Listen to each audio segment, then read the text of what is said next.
all roads in personal transformation lead to the information is inside you. You actually know it's in you in the way that lions know how to be lions and leopards know how to be leopards. If you want to find your way to your fullest expression, it's in you. It's subtractive, making the space to allow that information to come forward. And a big part of that is just letting yourself follow the energy of the non-rational energy of people, places, experiences where you literally feel your body full of an expansive, alive energy. And getting good at following that is the ultimate tracking. Boido, good to see you. Good to see you, man. Thanks for having me back on the show. Absolutely. And I love your background since you have commandeered my recording office in Austin. It's pretty surreal. I got to say, I like what you've done with the place. You might just pull in here for a few weeks. You know what? You're welcome to. It's great to see you, man. Yeah, I think the last time we were together, we were walking in a squall across the Cotswolds. That's right. We had our own semi-wilderness adventure. I mean, there was some wild there. There was some wild. More cows than I would tend to run into in your neck of the woods. I was very impressed with your badger track. You did spot a badger track. Thanks. That is thanks to Boyd and Renius and Alex and all the rest of the actual tracking teachers. So let's hop into it. Now, this is going to be a lot of improv jazz because I wanted to introduce people, of course, if they have not heard episode 1, which they should listen to your eclectic collection of stories. And I have a number of prompts. I do not have any idea what these allude to, except for one. So we have JV, Firefighting, Lunch, Toby Pheasant, and then we have a number of others. Where would you like to start? Dealer's choice. Well, maybe we'll start with something you don't know about me, which is that I was the head of an elite firefighting unit for a period of time in my 20s. And I took over the team from a French Foreign Legionnaire who had some of the most incredible personal power you've ever seen in your life. Like when he would walk somewhere, there would literally be a 20-yard radius around him where he would project this aura of absolute confidence and intensity. And you just felt this is an incredibly capable person. And this is in South Africa. This was in South Africa. And our job was, we were part of a team called the Habitat Team. And our job was to do a number of things on the reserve. We had to fix roads, we had to mend fences, we had to make sure that animals were generally safe. We had a controlled burning program. And then we also had to fight fires in the case that you got a runaway fire. And when I took over from Chris, I was probably about 23. I was in the phase where, as a family business, I was doing every job. I was the part-time marketing manager and sales manager. So I'd fly off to various travel shows in the world and sell safaris. And then I would come back to South Africa and I would be on the firefighting team. And I remember that I was so daunted by taking over from Chris that I had actually practiced his walk alone in my room a little bit to try and get the cadence and the presence right. Literally right off the bat, the first incident we had was, there's a bit of a setup to it. And the setup is that the monkeys had been generally attacking the buffet. These are the vervet monkeys? The vervet monkeys had been all over the buffet. They'd been stealing things. And so some enterprising staff member had been driving down the road and they had seen a sculpture, paper mache sculpture of a life-size lion. And so they had bought it. In the late afternoons and around meal times, they would trot the paper mache lion out onto the front deck that overlooked the river where people were having food, and the monkeys would see it and they would alarm and stay away. And then the paper mache lion would be picked up and it would be put in the bar for storage. So like literally day 2, we have a small electrical fire breaks out on a socket in the gym. And my team get down there and we instantly realize that we can't spray this out. We've got to shut the main power down. So I send one of our team members, who was a guy by the name of Lucky Mkanzi. He was named ironically because he was incredibly unlucky. He had in fact lost an eye in an incident in the bush. And the way that he handled this is he had bought a beanie and he had cut a single hole in the beanie and he pulled it down over his face. So he had a single viewpoint out of the center of the beanie with his one good eye. He would rock around the place dressed like this. Anyway, I sent Lucky to shut the power down. So he ran to the bar where the switchboard was and he burst into a darkened bar with its hatches closed because it was like late afternoon, there was no one around. He hit the power and he turned to his left, and in the bar, in the darkness, was a lion. The paper mache lion. The paper mache lion was in the bar. So we lost Lucky for about 2.5 hours because to his mind, and valid in the bush, he saw a live lion in the bar and he just disappeared. So I realized we better get down to some training, because I felt a certain amount of pressure to make sure that we maintained the standards of the French Foreign Legionnaire. So I decided that we would get involved in a series of drills, and we would keep ourselves at an elite standard. And the team was made up of, if you think about it, there was maybe like 10 guys. There was a headman by the name of Isaac Nkonto, who was just incredibly also physical, maybe like 6'5", muscular guy. There was Lucky Mkanzi, who was the tractor driver with his beanie on. There was myself doing my French Foreign Legionnaire walk. And we believed in ourselves, but we weren't quite where we needed to be. And so randomly in the afternoons, I would set up opportunities for us to have drills. And so there was a small soccer field at the back of the camp, and I would go and get debris that was lying around. And at random times, I would light a fire, and then I would send out the call. And there were all of these kind of calls that was first like stations. I'd send it out on the walkie-talkies. Everyone would run to their tractors. They would grab their gear. And then I would scream, positions. The team would load into the tractors. They would like drive out. They would get into positions. And then I would scream, start the engines. And all of these powerful generator engines on the back of the trailers would start. And then the fire would start to build, and I would scream, spray. And the hoses would open, and a blast of water would come out, and the fire would be out in moments, and we would be the heroes of the entire district. Anyway, the day after the incident with the paper mache lion, I set one of these fires, and we get the fire going. And to be honest with you, I had some old thatch that had come off some of the roofs of the lodges, and I had built like quite a nice bonfire of thatch. And it took off a little faster than I had initially expected. So we had quite a sizable fire right off the bat. Got on the radio, I screamed, stations. The team scrambled, they got their gear on. Positions. The tractors came rolling in. I was thinking to myself, this is looking incredible. I was walking like a French Foreign Legionnaire around. I was giving commanding instructions.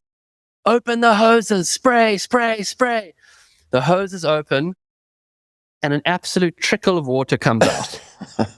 By this time, a wind has picked up, and the fire is now starting to get some wind under it, and it's starting to look like actually this fire could get away from us. And so my way of handling the situation, because the pressure was now building, was to repeat all of the commands at a louder volume. Stations, positions, start the engines, spray. Still an absolute dribble of water. And it was at that moment that we realized that Lucky Mkanzi, in the moment critique, had managed to park the back tire of the trailer on the hose pipe. Oh, shit. And he saw it at the very same time I did, and he rolled forward. The problem was that the pressure had now built up behind the kink in the hose. And when that hose finally filled with water, not only did it knock the hosman out, but we totally lost control of it. It was flailing around like a deadly anaconda. The fire was now starting to get away from us. The headman who was meant to be spraying the fire was in a bleeding heap on the floor, and my French Foreign Legion walk was taking me absolutely nowhere. That's when I got my first lesson in what firefighting was actually about. And in fact, it's probably the lesson that stayed with me through all of this, is that when something is going that wrong, in the moment you think to yourself, it can be quite devastating to your ego. It can be quite devastating to your leadership. But I've come to see those moments as quite positive, because it does force a kind of reflection.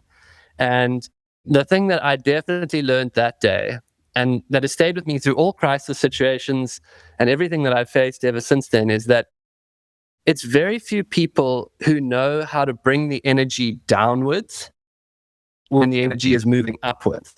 Mm-hmm. And, somewhere beyond trying to do an impressive walk, if you can figure out how to, when literally energy is moving upwards, start to create a slowness and a steadiness about your actions, you can start to actually do a kind of a powerful, energetic jiu-jitsu on things. And so ever since that day, I've been focused on when the energy is climbing, trying to slow it down. That's in the category of things you don't know about me. That is in the category of many things I don't know about you, which is Shocking. Shocking and not surprising at all, given how long I've known you. But I want to say a few things. So first, what you just said about mastering the ability to bring the energy in a full circle back to calmness, that's something that Rich Barton, who co-founded Zillow and many other companies, Expedia, et cetera, also said about leadership. This was not that long ago on the podcast. The second thing that comes to mind is I really think somebody needs to write a scripted comedy show based on real life called Londo, just about all of these crazy stories. And I thought I would perhaps introduce a new character who would be on the Gilligan's Island of Londo.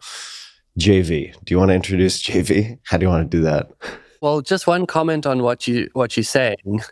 You know, I think a lot about my kind of like the body of work that I'm involved in now and everything I'm interested in as story hunting. Mm-hmm. And one thing it's about Londolozi, but it's not just that. It's like any time you spend in the natural world, it is like a story-making machine. Mm-hmm. You can go out on the most simple walk into the woods, and because it is both, how would I say it? The natural world is not just where meaning constellates, it is meaning in some fundamental way. And then incidences occur.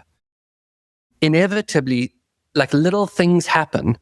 And, you know, one of my ideas is that storytelling is awareness. Like actually what storytelling is paying attention. And the natural world starts to just every day generate incredible encounters. Like if I think of the guests who go out at Londolozi, let's say 60 guests go out. That's 60 people who come back with a diverse array of stories and incidences that occur on that day. Some of them will be ridiculous. Some of them will be sublime. Some of them will be profound. But it's hard to cast yourself versus modern life, which can sometimes feel very staid and like the same things are happening all the time. The natural world is a story machine. Mm. It's a meaning machine. It's a symbolic machine. And people who stare into it, it's like very un-woo-woo people who've just, you know, come out on safari, they come back and they've stared into the natural world and they've seen archetypal energies that they recognize.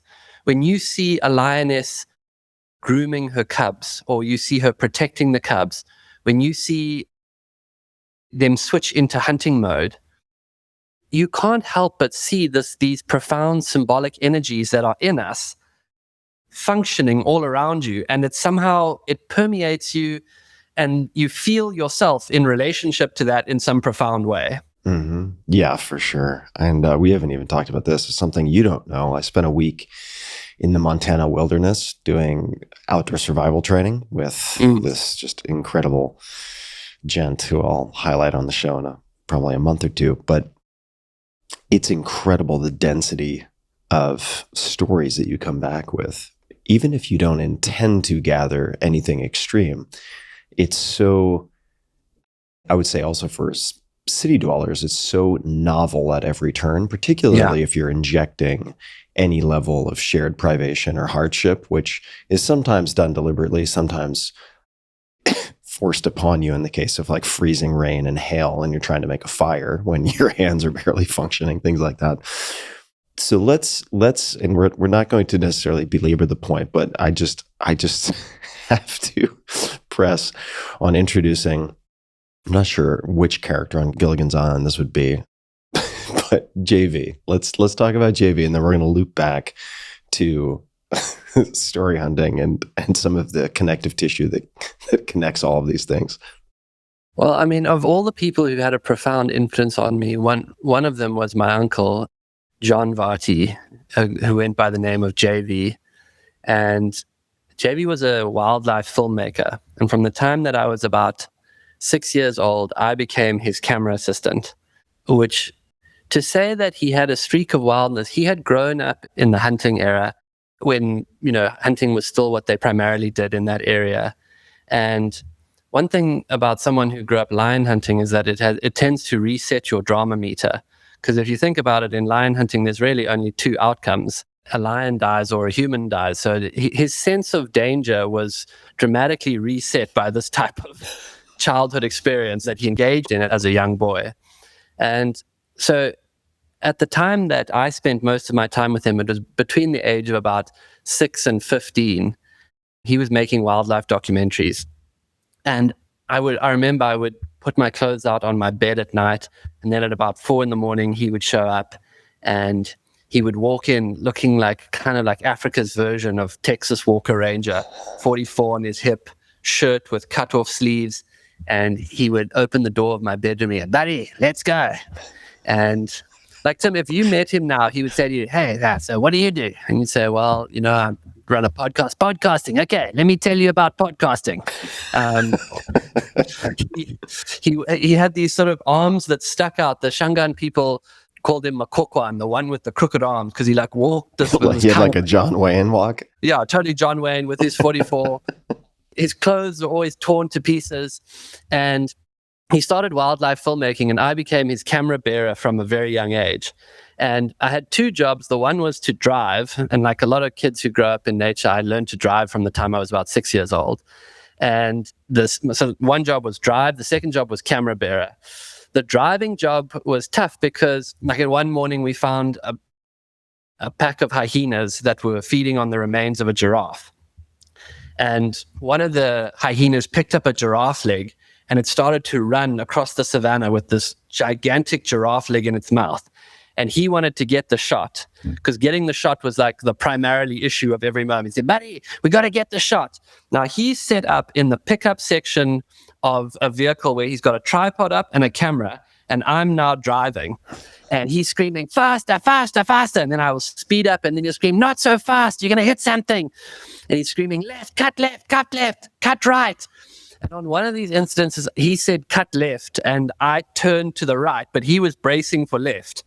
And so he fell off the back of the pickup, and the camera hit him on his head. And this put him into a mild rage, which had him chasing me around the vehicle, threatening to punch me in the face. And then eventually, like he would go into a red mist, and then he would come to and say, okay, we're going to get after the hyena, let's go find it. And so most of my trauma was around driving him around as his camera bearer. Then in another incident, he said to me, it was a herd of elephants that were coming down to a waterhole. And he said to me, okay, we're going to creep in there. We're going to get ourselves well positioned on the bank. We're going to get a nice low angle shot of these elephants drinking. And so I said, okay, let's go. So I'm carrying the camera. He sneaks down to the edge, and he grabs the camera and he starts to film. And this big bull elephant turns, and it starts walking towards us. And I immediately felt my heart rate starting to go up, because I could tell the position we were there, not really a lot of places to go. His way of handling the approaching elephant was to simply zoom out on the camera repeatedly. Every time the elephant got closer, he just zoomed out a bit and pushed it back till eventually it was about 5 or 6 meters from us, standing over us. And at this point, he looked up from the camera and he turned to me and said, hey man, why didn't you tell me it was so bloody close? And then we got into this freeze off where it was just a standoff. And at some point he whispered back to me and said, Barry, if this elephant comes, I want you to crawl into that hole there. And there was like an abandoned warren where some warthogs had made a hole. And his escape route was for me to crawl in there. And so it was just like this constant sense of like, wait, are we okay here, or are we in massive danger? He had film camps all over Africa, and one of his film camps was in Kenya. And I'll never forget, when I was maybe about 10 or 12, he put me on the back of the film van and he gave me a kind of machete. And he said to me, as we drove through the city of Nairobi, he said to me, buddy, if anyone tries to grab a hold of any of our camera gear, just hit them on the hand with the machete. Jesus. This is like babysitting Londo edition. Yeah. So then at a certain stage, he moved up to Zambia, and he had a film camp up in Zambia, and he was always trying to get great shots, and he had a knack for it. Like in the Masai Mara where the wildebeest would be crossing the river, you would see the BBC, you would see Discovery Channel, they'd all be parked in a certain position. On the other side of the bank would be, 1 million wildebeest, and they all looked like they were about to cross. And then John Varty would be parked 400 yards away, seemingly away from the action. And at the last minute, the entire herd would turn, run downriver, and somehow manage to cross right in front of him. He had a kind of magical knack for being in the right place. He had a real profound sense of how animals move and operate. And there was just like a wildness to him. He loved being out there. He loved the wilderness. He later in his career made a few attempts to rehabilitate cats and get them back into the wild. So he tried to get a young leopard that had been abandoned back into the wild. He involved in a reintroduction of a lion project where he found a lion cub and tried to get it back into the wild. So he did all sorts of things. I mean, when we were living with him in Zambia, I'll never forget, we were living in the Luangwa Valley with him, and he had a small boat that he would traverse the Luangwa with. And the Luangwa River is the densest population of crocodiles in the world. And the boat he had a tiny, 2 horsepower engine on it. And often it would get caught. So it's just like a dinghy, right? It's just like a total dinghy. Like the top of the boat from the waterline was inches. And he would load it with all sorts of things. Then he would hit a sandbank and he would say to me, "Buddy, you got to get out and push the boat off the sandbank." And I would look up and down the bank where there were hundreds of crocodiles. And I would say to him, I don't want to get out. He'd say, "Hey man, get out. Stop being a NAFTA," is what he would call us. But get out, push the boat. And then one day he found a young dead elephant. He was kind of maniacal about getting shots. He found a young dead elephant that had been washed down the river. And he decided what he wanted to do was tow the elephant towards the bank where he could tie it to the bank. And then he would lie in the grass and he would get great shots of crocodiles coming in to feed on the elephant. So we get in the boat. He's got this piece of rope. We get up to the elephant and he says, "Okay, buddy, tie the rope around the elephant." And then he heads off upstream in the boat. And Tim, when I tell you he took full throttle of the boat, and with the drag of the elephant, we went absolutely nowhere for 45 minutes. He was and only I realized this because I was looking at the bank and I could see that we weren't going anywhere. The boat was in a full plane and he was just rigorously committed to trying to get the elephant to the bank. So eventually that didn't work. We ran out of gas in exactly the same spot. So then he sent me to the shore to get some spades because we didn't have oars for the boat. So he sent me to get a couple of spades, and we used spades, and we managed to paddle. Spades meaning like a shovel? Shovels, yeah. Yeah. We managed to row the elephant to the shoreline where we tied it to the bank, and for the next 4 days lay in the long grass there while he shot films of crocodiles, feeding on this elephant. So it was just a baptism into the ramblings of an incredibly wild person. So here's a question I may not have ever asked you. I don't think I have, but listening to these stories, I can't help but wonder how you orient towards safety? Right? Because I think about people, for instance, in a modern environment, doom scrolling every day. They just have this slow IV drip of cortisol with no real imminent danger, but this perceived threat that is just infused into their daily experience 24/7. And then you listen to these stories and you're like, okay. And certainly some of the stories in our first conversation for the podcast where you're almost dying being attacked by crocodiles and this, that, and the other thing. And there's no short list of these incidents. And then you listen to your adventures with JV or the firefighting. It's like, okay, on any given Tuesday, you flip a coin and those could have gone sideways in some capacity. How do you orient towards safety or danger, and how has that changed over time? It's certainly something I've wrestled with because after all those years with my uncle, there was a double-edged sword to it. On the one side, when I think back of how old I was during a lot of those incidences, I remember feeling tremendously out of my depth. And I remember feeling like, wait, what are we doing? And I don't know how to handle this. And he was of the mindset that you should be able to handle anything. I mean, he would walk off into a dangerous situation and he would hand me a rifle and he would say, "Buddy, if I get into trouble out there, I'm expecting you to help me." And so then I would be left with this 8-year-old sense of responsibility and feeling like I'm going to need to take action against this, but I'm ill prepared to take action against this. And so I found myself quite split in some ways. On the one hand, I would feel very apprehensive about certain things. And then in other instances, I would, the apprehension was always prior to the incident, but then in a situation, I always felt very calm and felt like I actually had capability. And I've thought a lot about that now, like, because I always have a sense that whatever's going to happen, I can handle it. And that is a gift he gave me, a sense that we will figure it out in a very instinctual game time live way. Like, I can be in pretty high octane situations, but I'm nervous of it. I still have a part of me that feels like I'm going to be ill prepared for what is coming. And I feel those two places in myself all the time.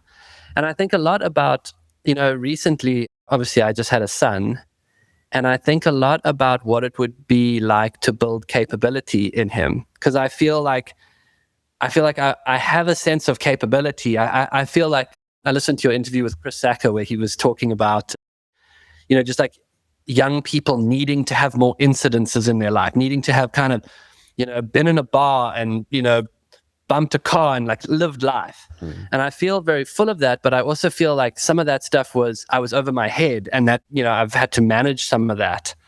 So how do I orientate towards it now? I think trying to build a sense of capability and confidence in whatever I'm doing has become ground zero.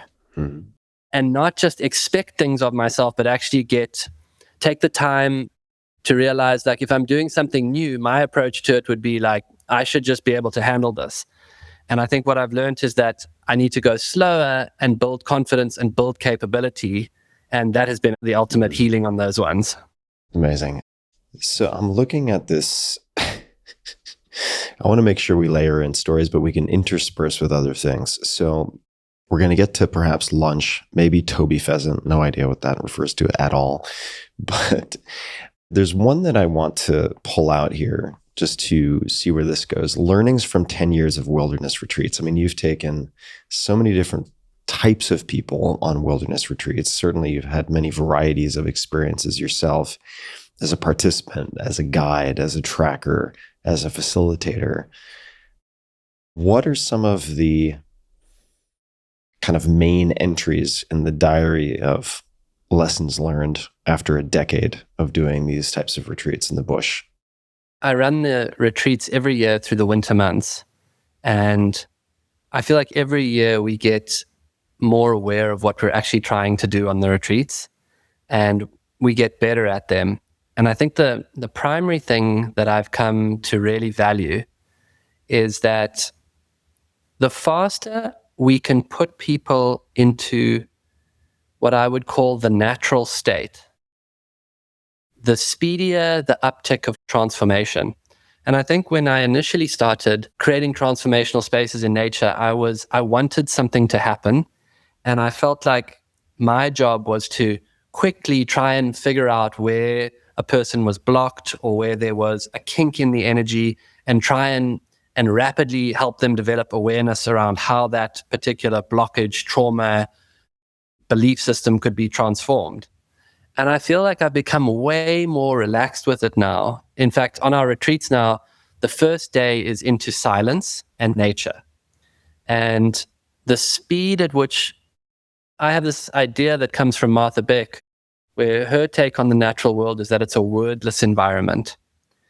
And so if you look at the animals, they don't have verbal minds. So you don't see them thinking past and future. You don't see lions lying there thinking, oh, Janine messed up that hunt yesterday, and so we can't trust her going forward.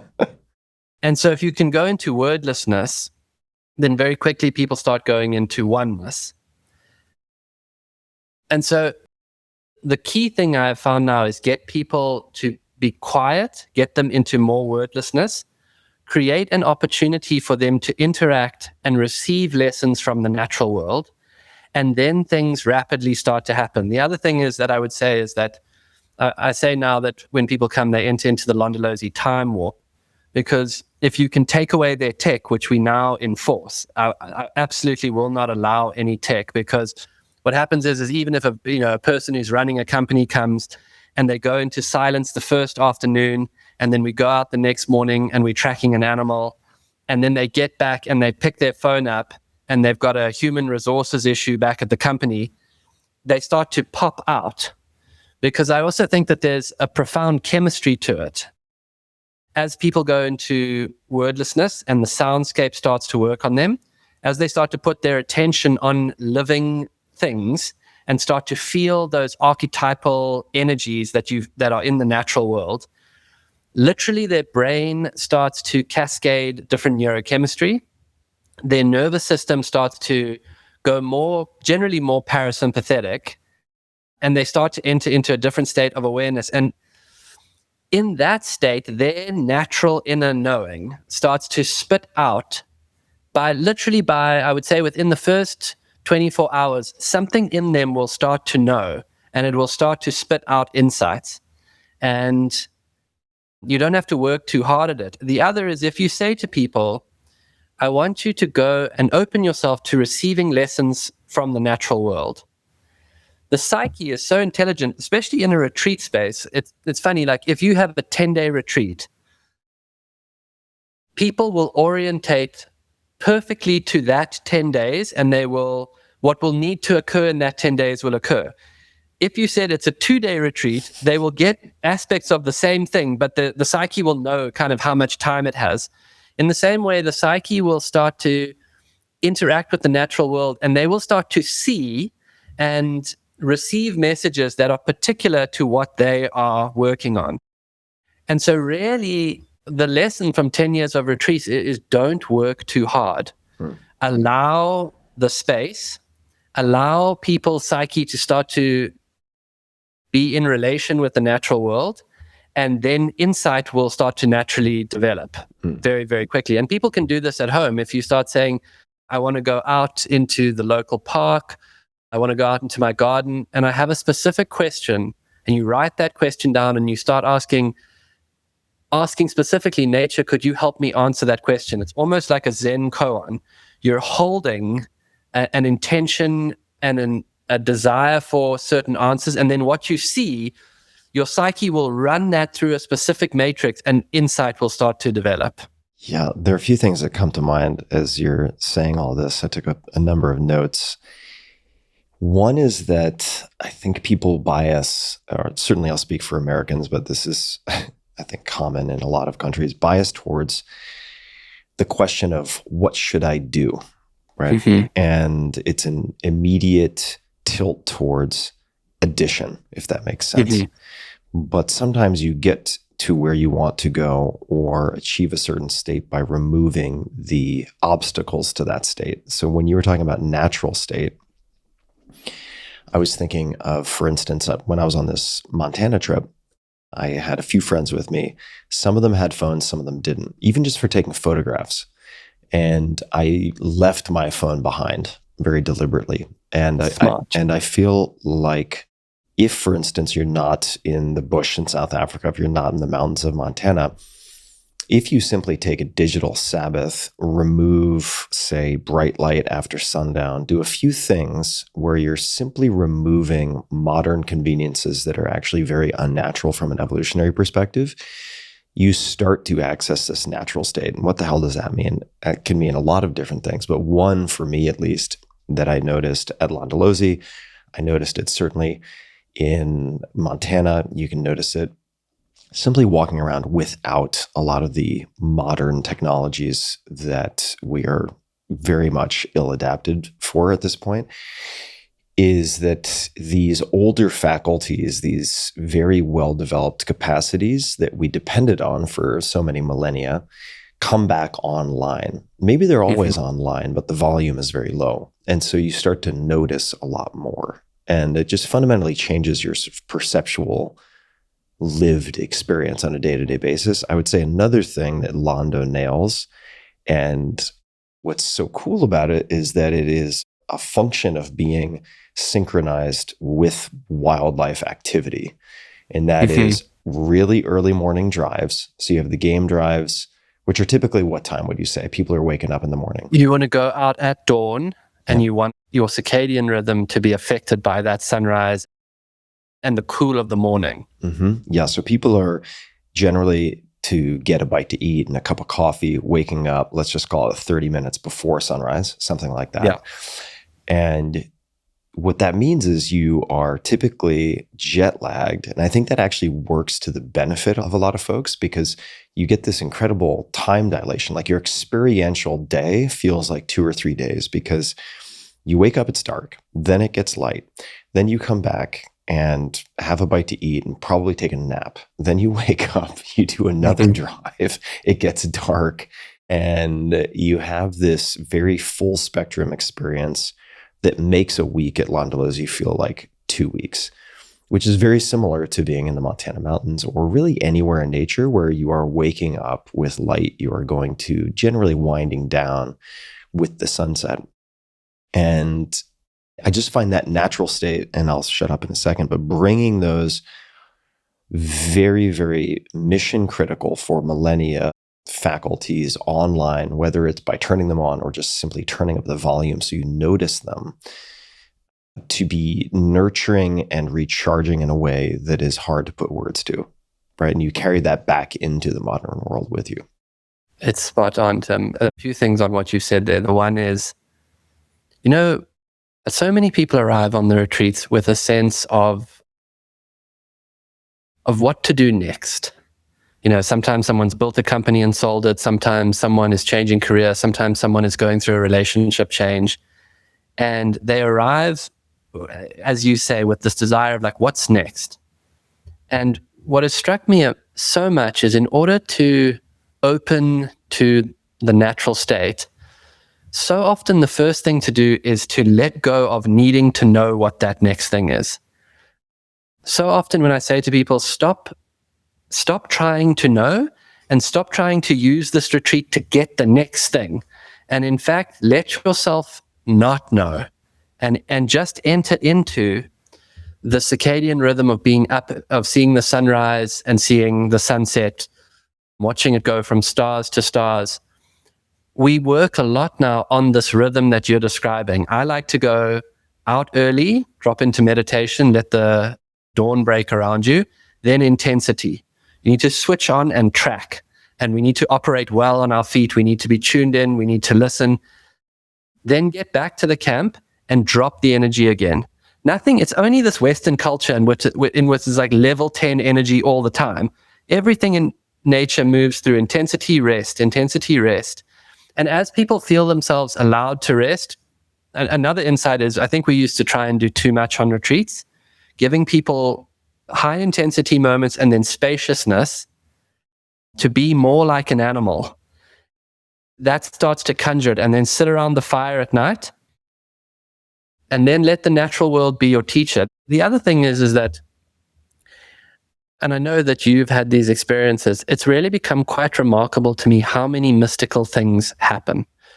When I first met Martha and I started to understand transformational processes, I was still like a drink a beer, punch someone in the face type of person. I was 20 years old, South African. I did not consider transformational processes or coaching or inner work. I had no grounding in that. And then also just like the animals are going to bring messages, that was all quite woo for me. But I've seen now the most remarkable things. One thing that comes to mind is on every retreat, there will be magical occurrences with the animals. A woman will sit in the circle and she will say, I grew up in a family of alcoholics. And when you grow up in a family of alcoholics, it's incredibly dangerous all the time. And so what I've learned to make myself invisible. I've learned to hide. And I've never let myself be seen because being seen was dangerous.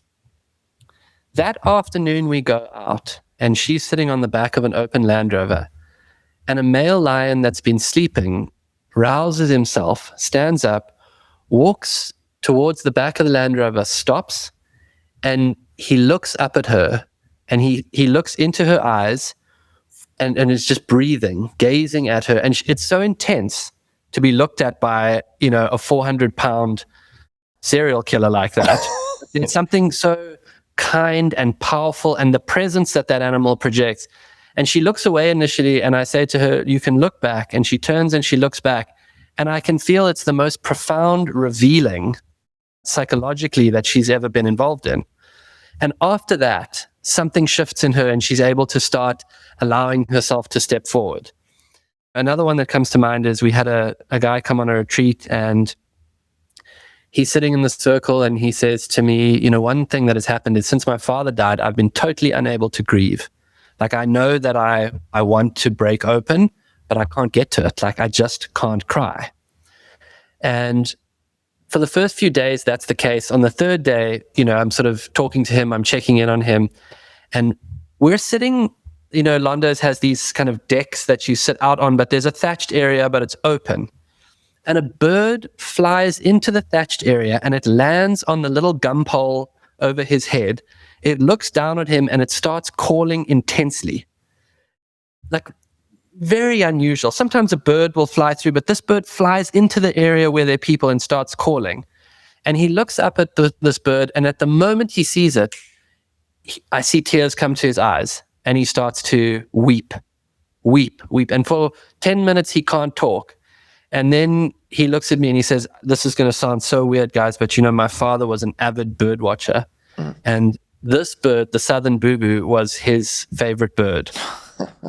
And stuff like that is happening so regularly that I can't deny it. I just know that things will happen, magic will occur. Look, we also had one woman who was describing her trauma and how in her life everything gets taken from her. And while she's describing that, she's eating a piece of toast at breakfast, and a monkey literally jumped down and snatched the toast out of it. But there's definitely a sense, and I think that native cultures knew this, and I think it's woo-woo to us, but if you intentionally start working with the natural world, it knows on some level, a field of living sentience, it starts to sense that intentionality and that awareness, and then things start to happen. And I think people need to be re-enchanted. I think one of the things that we're afflicted with is that we are dulled down and we are disconnected from magic. And sometimes it doesn't even have to be that woo-woo, just to see a leopard and her cubs leap up into the branches of a marula tree and to feel like, God, this is the beauty of it, and to have that affect you in some profound way. I've just seen so much of it now. I'm a real believer that nature wants us to heal, and nature knows when we come to her with the desire to mend our soul. It also strikes me that, I'm speaking to myself as much as anyone else, that sometimes we tend to want to fight fire with fire, and I'll explain what I mean by that. And it doesn't always work, in the sense that we have a problem, or we perceive a problem through our thinking, and so we want to use more thinking to fix that problem. Or we think, I just need to try harder. And it's like, well, if trying harder would have solved this, it would have been solved by now, right? In some way. Absolutely. And there's so much canvas to explore that is, as you mentioned, wordless. And so if you're able to even entertain the question of, what if the path or the relief could be found outside of words and concepts, right? What might that look like? And what it might look like is spending time in nature. And one of my favorite experiences at Londolozi, and I've been a bunch of times now, is the silent morning drives. Mm-hmm. And just to explain that briefly, or do you want to explain that briefly? Well, maybe I could say two things about that. The other is a story comes to mind, of a very silly anecdotal story. But one of the things that led me probably all the way to this conversation is, prior to my firefighting days, when I was on the Londolozi sales and marketing team, I found myself in London. And by day, I was seeing different agents and I was telling them about Londolozi. And then we got invited, myself and a friend who I was traveling with, we got invited to a party that night. And at that time, I was struggling with very, very severe depression. And we did that childish thing that you sometimes do when you're in your 20s, where we decided we would go to the party and we would kind of make up fake backstories and like kind of be in character for the night. Yeah. And so when people asked me what I would do at that time, out of nowhere, I started saying I'm a writer. And I hadn't got even close to writing anything at that stage. I would be totally daunted by the process. But when I said it at this party, this total bullshit story I had made up, every time I said it, I felt a little uptick of energy in my body. Not in my mind, not a rational sense that this is what you should do. I just literally felt like, this little like kick of energy. And I decided to follow that little kick of energy. And when I got back to South Africa, I, sat down at my old computer and I started writing down stories. And I noticed that whilst I was engaged in the process of writing, the depression would lift, or I would not be aware of how much just gray I was carrying around. I would wake up in my bed and I would have that feeling where you wake up and you just feel like, oh my God, I'm going to fight to get through this day. And I would do my duties. I would do all the things I needed to do, like with this gray cloud around my head. And then I would sit down at the computer and I would start to write out some silly anecdotal story, and suddenly something would lift. And I would follow that. And literally everything that has brought me to here has been following that non-rational energy in my body. I'm aware of what makes me feel a little more energized, a little more expansive, and I just figure out how to move towards that. Now, in order to do that, you do need some stillness. And one thing that has become so profound for us is, the safari business is evolving, and I think that we're working hard to change what it is. It used to be, you come there, you have your guide who gives you an interpretive wilderness experience. He tells you about all the animals.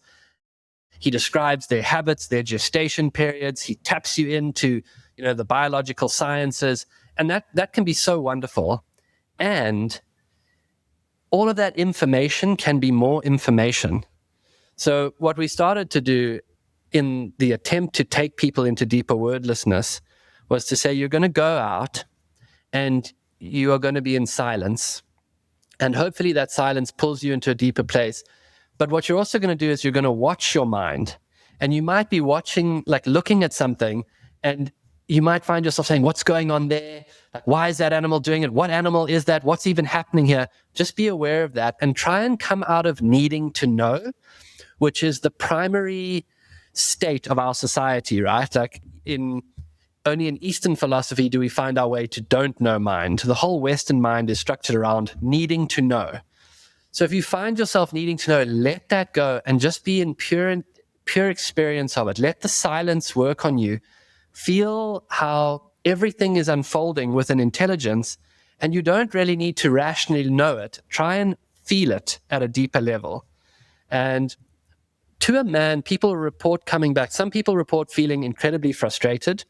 Some people said, I found my mind wondering to, wait, when I'm at home, should I catch the 6 train or the 5 train downtown? Like, people's minds go to, did I turn the tap off? Who's looking after the cat? But if you can keep them in it, eventually you drop through to a different sense.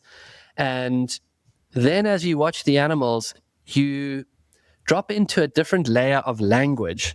And it's what I would call the first language. And it's the language of energy. And you start to feel how when a leopard turns and looks at you, with the shape of its body, with the look in its eyes, with the way it moves its head, it is conveying energy. And you can watch the prey species move through different nervous system states, from totally relaxed to listening and aware, to attuned to potential danger. And you can feel how as they move their bodies, every one of those states in their body has a feeling to it. And you can feel that feeling in your own body. And getting to know that feeling is where I think it's definitely more where native cultures operated. And inside of it is a deep sense of connectivity, because you can feel yourself relating to every creature once you know that language. When you can look at a leopard and without any words between you, feel its energy, feel what it's conveying to you, you can be in a dialogue like that. And I'm sure you've had this, Tim, but in shamanic ceremonies, and when I've been around healers, I remember once asking to my teacher in the medicine space, will you teach me? Why won't you teach me? And he said to me, well, the feeling is not there yet. And I said to him, oh, no, I'm asking you. He said, yeah, but I can feel your distrust. And whatever you say to me, the feeling you energetically are giving off there's still too much distrust. And only when the feeling is different between us will I start to teach you. And so, and to me, that space was so full of that first language energy, the energy between things. I want to also maybe underscore for folks that this might sound very abstract or esoteric, but there are real direct applications of what we're talking about to everyday modern life as well. And a few names that we know in common come to mind. One is Diana Chapman, who we both know, of course, and the whole body yes, and really tuning into your kinesthetic, your bodily sensations for making decisions of various types, for choosing things. Could be as simple as something on a menu, could be something as high stakes as to say yes or no to a potentially huge business partnership with a given person, let's just say. I've had her on the podcast. People can listen to that episode for more on the whole body yes and how to navigate that if we don't get into it now. Another that comes to mind, as you said, that particularly, I'll limit it to the United States for now because other cultures are quite different in this respect with siestas and so on. But the idea that you wake up and you just go 10 out of 10 from when you wake up to when you close your laptop is anathema to the natural world. That's just not how things work at all. And if you engage in, say, going on safari, if you spend time in the natural world, certainly if you do any type of hunting, you realize there are these natural rhythms. So if you go on, let's just say, an elk hunt or something like that, you may spend a few hours doing X, Y, and Z and then just bed down. You're like, the animals are bedded down. We're not going to find them. They're inactive. It's going to be incredibly difficult. So instead of waste our energy, we're going to have a snack and take a nap. And I recognize that, having a snack and taking a nap may not make sense in between your Zoom calls. But the point is that if you talk to someone like Josh Waitzkin, another mutual friend of ours, who, for those who don't recognize the name, he was my second ever podcast on this podcast out of 800 something plus. He's going to hate this, but he's known best for searching for Bobby Fischer. He was a very high level chess player beginning at a very young age, but has applied his learning approach to mastery in a number of different fields. World champion in Tai Chi push hands, first black belt under Marcelo Garcia, 9-time world champion in Brazilian Jiu-Jitsu, now foiling at a very, very high level on huge waves. And what does Josh say? When he looks at all of these world-class performers in these different disciplines, when he looks at the people he works with directly, ranging from sports at a very high level, I don't know if it's public yet. I think it is. Yeah, the Celtics, for instance, all the way to the absolute 1% of 1% in, say, the finance world. One of his mantras, and I don't think he'll mind me paraphrasing this, is avoid the simmering six. And avoiding the simmering six is, if you look at, say, Marcelo Garcia, before he's going to compete in a world championship mat, they're running around trying to find him because it's 5 minutes to go time. And where is he? He's sleeping under the bleachers. He's taking a nap. He's at 0. And then he wakes up, shakes it off, and then in the 200 feet before he gets on the mat, he switches it to a 10. And he's going from rest to full engagement. He's not sitting in the middle with that IV drip of 24/7 cortisol and sympathetic overdrive. That is deliberately what he is avoiding. And that is in large part how he is able to partition resources to engage so fully and dominate competitively. And that's also true for people in the finance world who are working in very high stakes environments for making decisions around placing trades and so on. What we're talking about, this is just my somewhat clumsy way of saying that every day, I'm sitting in New York City, for God's sake. This is, it is the concrete jungle, but it is the city that never sleeps, right? It is in some ways the antithesis of living at Londo. And nonetheless, I can take a lot of the lessons learned that you see so clearly there, and you have to squint a little bit to apply it here in such an intense environment, but you can. And you actually really get benefit very quickly from doing so. So Diana Chapman, Josh Waitzkin. Just want to point out how broadly these themes apply, even if they seem to some people listening maybe a bit exotic. Yeah, I know, it's well said. Yeah. Fire, I felt like you were just about to jump into something. Yeah, just all roads in personal transformation lead to the information is inside you. You actually know. It's in you in the way that lions know how to be lions and leopards know how to be leopards. If you want to find your way to your fullest expression, it's in you. It's subtractive, making the space to allow that information to come forward. And a big part of that is just letting yourself follow the energy of the non-rational energy of people, places, experiences where you literally feel your body full of an expansive, alive energy. And getting good at following that is the ultimate tracking. Full aliveness, another Joshism. Fully alive. Jim Detmer, too, has also been on the podcast. Fully alive, yeah. A mutual friend of ours. Let's, as promised, we're going to kind of hop between these tracks. I've got Lunch and Toby Pheasant. Where do you want to go? Or we could choose option C if there's another one that comes to mind. Well, let me tell you about my friend Toby and I. So Toby was an Englishman, and I'm sure he won't mind me telling the story to millions of people, but Toby came on safari with his family, and this is quite some time ago now, maybe a good 20 years ago. Came on safari with his family, and he had such a great time, and he had such a great energy and attitude about him that he managed to convince us to let him stay on as a kind of general hand around the camp. And so when his family flew off, Toby stayed on, and he immediately got integrated into the village of Londolozi, and he picked up all of the worst jobs. He had to clean the lanterns that get put out every evening. At one stage, he was painting an ablution block, and just every time I saw him, he was on some kind of like errand around the camp. And one day, Toby and I was sitting down at the staff canteen, and a radio call in that some guests had reported that they had seen a snake in their room. And so myself and another ranger said, okay, we'll go handle this. And Toby said, guys, do you mind if I come along? I said, Toby, come with us. And so we jumped into a golf cart, which sort of is how people get around in the back of house of the reserve.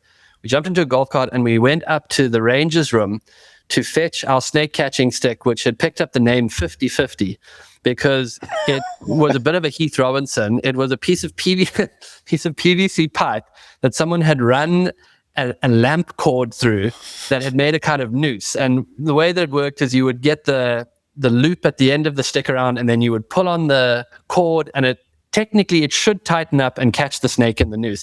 But it was a little bit niggly in certain places. Sometimes it wouldn't close all the way. So it had picked up the nickname 50/50.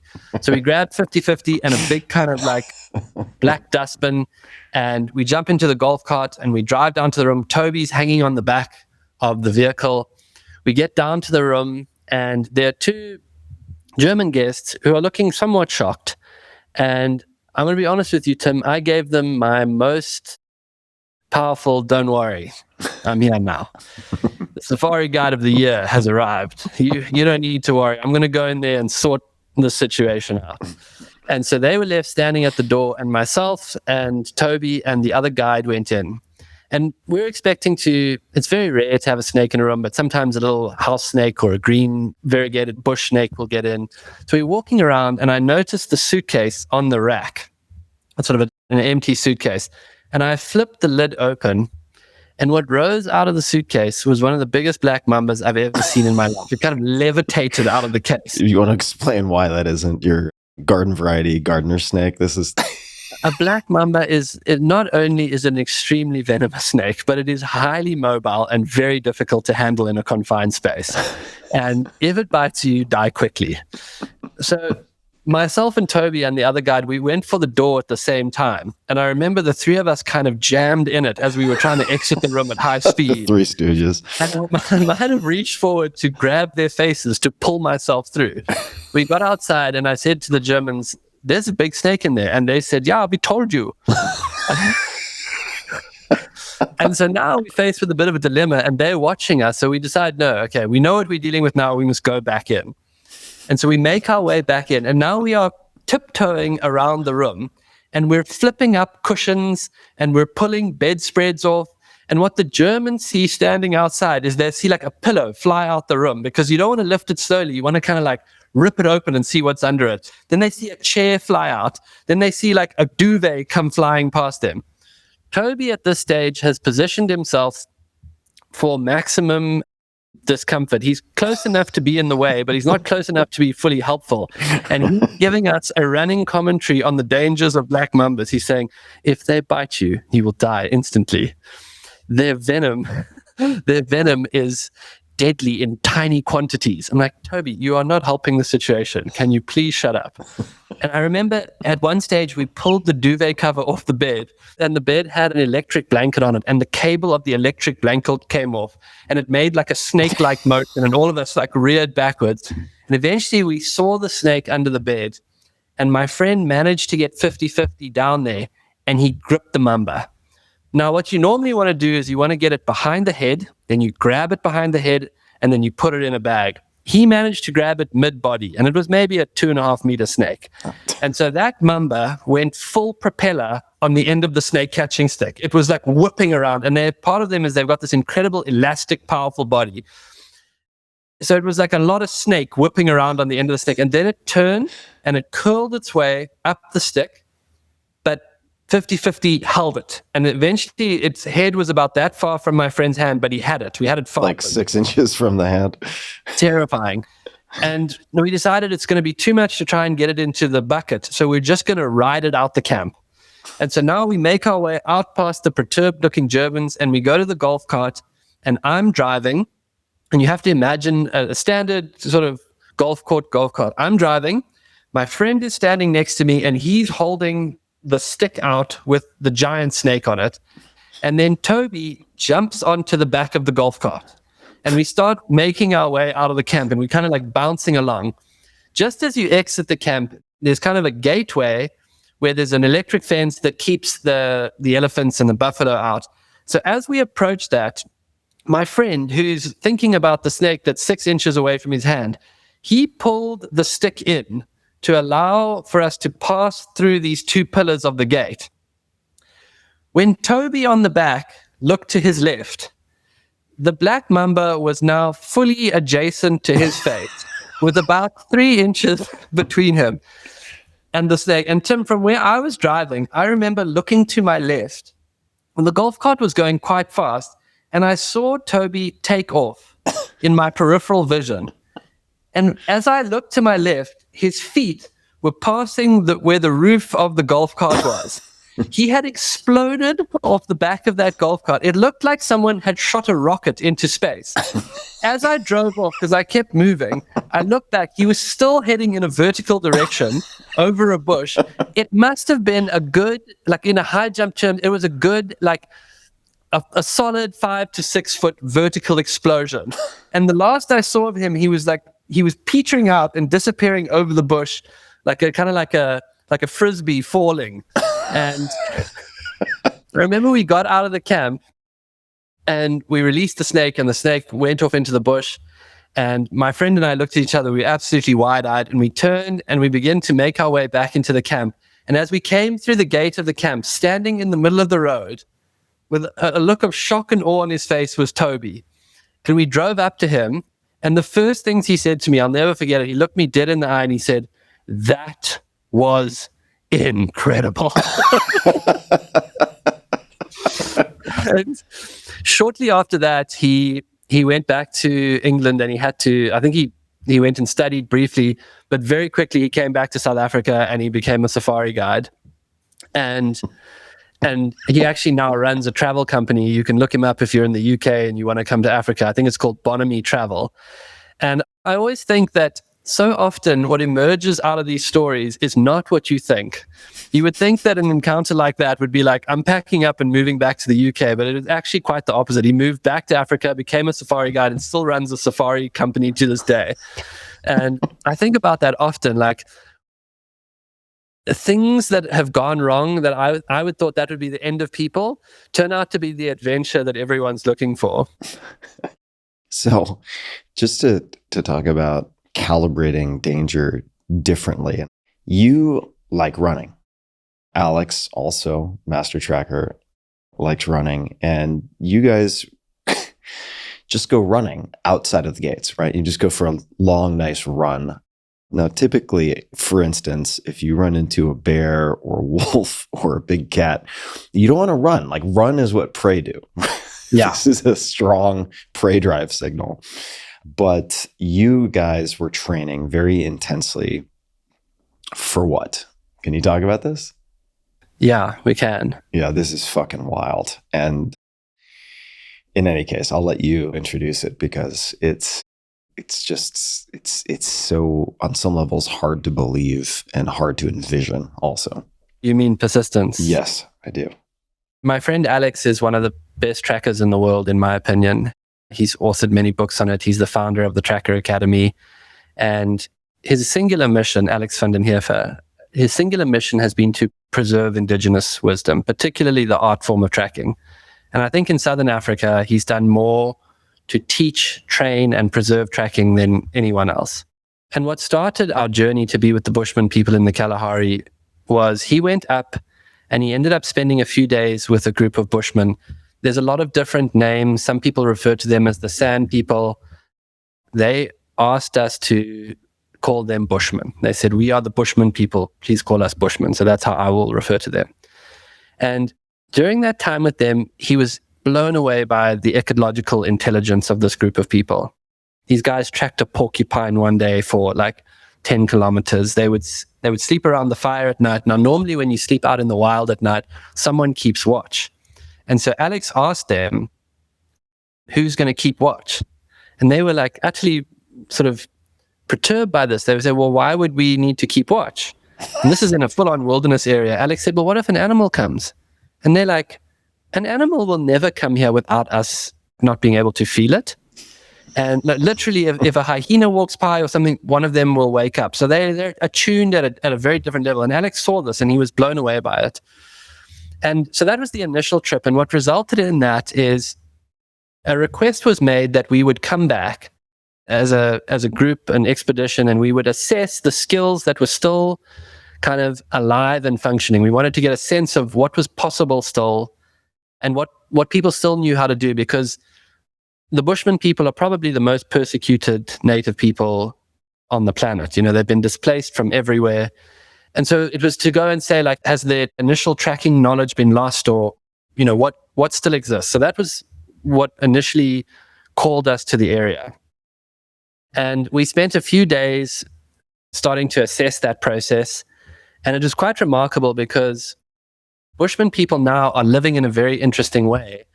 They mostly live in the towns. They've been pushed off a lot of their land, and they do various jobs in farm labor, etc. The governments of some of those Southern African countries provide a stipend of like $400, dollars or pula or rand.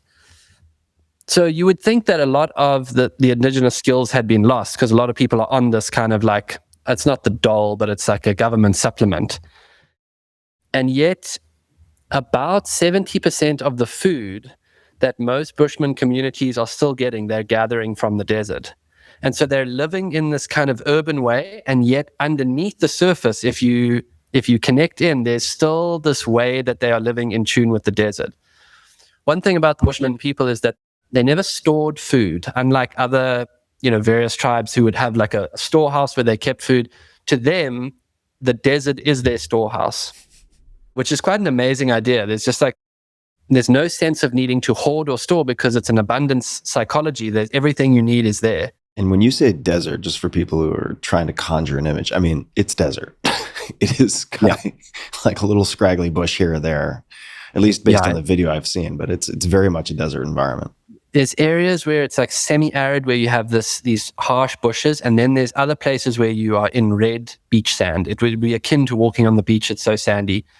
There's places where ground squirrels have these huge colonies. So as you walk, you fall down because the ground underneath has been hollowed out. So it can be very, very tough operating there. And so we spent a few days with different groups of Bushmen, and we were taken out into the desert, and we watched this incredible energy of people moving very slowly through the desert, and they will dig up a tuber or a root. They'll cut a section of it. Everyone will eat some of it, and then they will replant it back into the desert. And they'll never take a whole piece of food. They'll take a portion of it, and then they'll put it back under the soil to grow. And walking, particularly with the women as they gather, I had this feeling that we could have been, 300 years in the past or 300 years in the future. There was such a strong sense that whatever happens, these people are attuned to their environment at a different level. And then what emerged out of that is we were invited to participate in probably the oldest practice of hunting that exists on the planet, which is persistence hunting. Persistence hunting there's accounts of it across many, many different terrains, including in the snow, where the snowshoe tipped the advantage towards people, but it is the pursuit of an animal until the animal tires. And so in order to do it, you need an incredible skill set. One, you need an unbelievable fitness. You need to be able to move for a long period of time and in the peak heat of the desert. Two, you need to be able to track at a level where you're tracking at a run. Now, that can be easy in parts of the desert, but man, it is not easy at midday in the desert. I thought it would be easier in desert sand. It's not easy because as the sun gets to 12 o'clock, which is when you want to be doing it at peak heat, it throws no contrast onto the ground. I was going to say no shadows. Right? No shadows. We were invited to be a part of this. And, this is something that, and we were seeing, is this still alive? Who knows how to do this? And just to throw some numbers out there, if you can indulge people with Fahrenheit, well, give people Celsius and Fahrenheit if that's possible. It's asking a lot. But when we're talking about a persistence hunt for the Bushmen, what type of distances or time are we talking about? Like how long does it take? And then what kind of temperatures are we talking about? Tim, it's really interesting because I think in the one that Craig Foster filmed, it was around 30 kilometers over about 5 or 6 hours, something like that. Mm-hmm. But what I discovered being there is that there's this incredible equation, and the equation is heat on one axis and time on the other. So as the heat climbs, the amount of time reduces. The distance goes down. Yeah, right. The distance reduces. But then there's also an interesting factor, which is what type of season has it been? Has it been, dry for a few seasons in a row, or have you had a rainy season? Because the condition of the animal has a huge effect. Mm. So one thing that happened while we were there is that they're on the back end of a number of years of droughts. And so that was a big kind of factor. So that's all going on. And what emerged is that we were invited to be a part of this, but it hadn't been done in a very, very long time. And so there was some discussion around who knows how to do it and whether it's still alive. People who we had asked around had said, no one does that anymore. The older generation who knew how to do it was lost. So there was conjecture around whether anyone even knew if this was still possible. So we go out on the first day, and what was amazing about it is, to the Bushman people, it's called the Great Dance. That's the name of the dock, isn't it? Yeah. The Great Dance. It's a spiritual practice. Yeah. Craig Foster, just for people who are like, do I know that name? My Octopus Teacher was his most famous work. It's a great dance because there's a tremendous act of faith in it, and it's part of the mythology and the spirituality of the Bushman people, because it involves being engaged with the animal at a very deep level and transferring the animal's energy to you.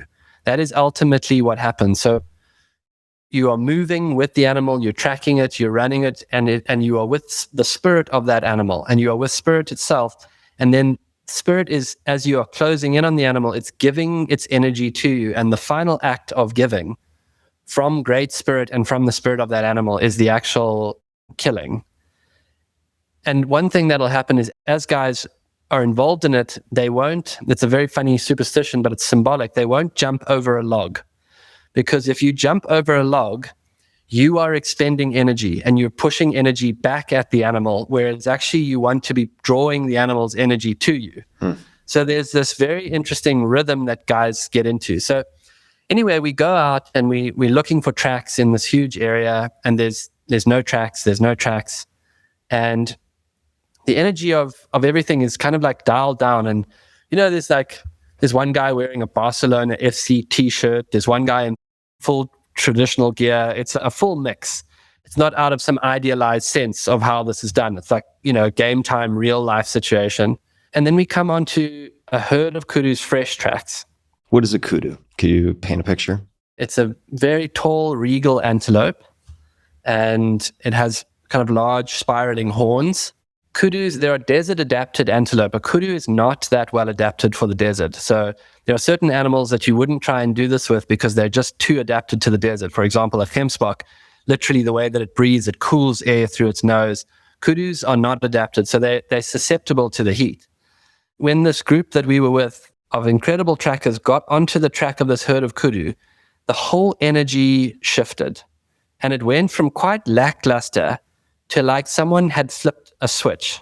And suddenly these guys started to switch on and they went into archetypal hunting energy. And when I say to you that I've become very interested in energetic archaeology, I feel like there is so much energy latent underneath anything that modern life allows us to get close to. And when you see these guys switch into hunting energy, you feel this energy that is in every single one of us, but we never need. We never have access. We don't access it because we don't need it. And suddenly the first guy shifts into a dog trot. He starts kind of trotting on the track. And then the second guy starts to run, and these guys start to move. And now you have to do a lot of complex things. One, you have to track. You have to stay on your kudu because the herd quickly breaks and a single kudu breaks away. That's the weakest one. So the guys are onto that one. Then you have to navigate. You have to run. There's such an equation. You have to have a sense of where you're going. And all of this together, at a certain point, it becomes this incredible act of faith because you have to fully commit. I am running into that desert. I'm running away from water. I'm going in that direction, and I don't really know what the outcome is going to be. I don't know the condition of this animal. I don't know the heat. I don't know the terrain. I've got to just go and follow. So it becomes a real act of faith. And as I say, like you're running away from water in the desert, and that can be a big factor. And you don't know how far you're going. And it's hot. Yeah. On the day we did it, I don't know what the Fahrenheit is, but it was 47 degrees when we started. Yeah, that's hot. And so at the front of that group, Tim, there's an energy that develops amongst that group of hunters. And I can tell you that if you drop out of it, it's kind of like a peloton. If you fall out of it, you will never catch that group again. But if you find yourself in it, it's almost like you can ride the energy of the group. And so how would I describe it? It's kind of like a ceremony. You don't know what's going to happen once you're in it. And so I managed to find myself on this occasion in the center of the group, and these guys were tracking so fast and they're running. And as a group, if the animal cuts one way, someone on the left will pick up the track. And as it cuts to the other way, that someone else will cut onto it. So they're working as a team. But as you run, you're also dropping people because the heat is building too much and it's just so intense. And then also people are going into different psychological states. So one of the Bushman religious practices is to go into trance. And you can feel yourself wanting to go there. For the first hour of it, I was in a totally neurotic state. I was in my head and I was thinking to myself, like, it's too hot. I'm going to die of heat stroke. There was this voice running. We're going too far. We're not going to find our way back. I'm going to get separated from these guys too far out. There's no water. It was just total neuroses. And then somewhere in there, I started to feel myself going into a different energy. And I felt that the only way to do this was to let go of these thoughts and let my body just go until it couldn't go anymore. It was weird because it's not often that great athletes talk about this, which I am not, but there's kind of like you're reaching for a place, and some athletes know how to get to that place. And I felt myself go through the layer of mind neuroses and let go into I'm just going to let my body do what it knows to do. And from that place, I tapped into a level of energy that felt like it was coming out of the earth, that felt like it was coming from the group, that felt like it was coming from the animal. And we went for about another 2.5 hours from there. And you're glowing red. The guys are tracking. At one stage, I found myself on the front of the track, and you can feel the animal moving up ahead of you, and you have to keep moving. You have to keep it moving. And then you'll get we got a glimpse of the kudu, and then it disappeared for another 40 minutes. and we're just on the tracks. Then we got another glimpse and it disappeared for another 40 minutes. And then as it gets closer, the guys start to feel that the energy is transferring. They are starting to get the upper hand. And as they feel themselves getting the upper hand, the younger guys start to run harder and faster. And at this stage, I had lost my teammates, my friend James and Alex. I had lost them.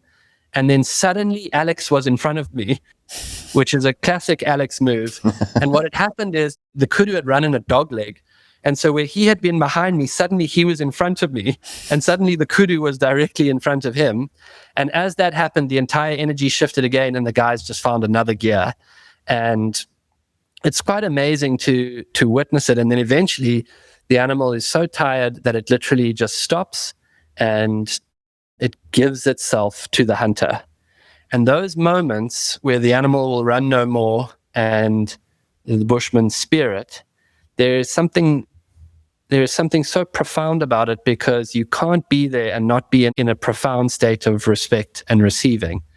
And you are also so close to the truth of where your food and the survival of the village comes from.